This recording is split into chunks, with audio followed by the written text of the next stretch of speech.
James Joyce initiated with stream of consciousness technique. James Joyce's masterwork, which is based on stream consciousness technique, Ulysses. Dorothy Richardson's novel Pilgrimage is a best example of stream consciousness technique. Virginia Woolf's Mr. Dalloway and The Lighthouse are great novels based on stream of consciousness technique. Consciousness is a constant flow, not joined, not chopped up in bits. It is the stream of thought and consciousness subject life. The stream of consciousness technique based on the subject of thought and of a character. The term stream of consciousness was first used by William James in his work Principle of Psychology.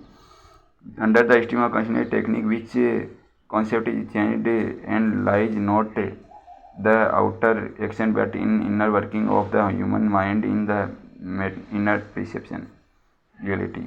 Which one is not the novelist of stream of consciousness technique among the following? M. Foster.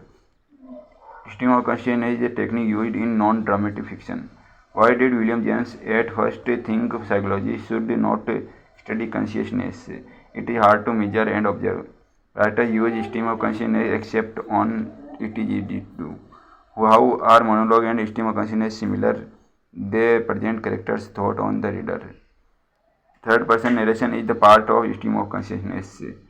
What is the goal of stream of consciousness narration? To bring the reader close to characters' mind and thoughts. The stream of consciousness is narrative technique of a writer in which passes into a character's mind. A narrator records in detail what exactly. The term stream of consciousness is often studied with interior monologue. The term stream of consciousness tells about a mental state.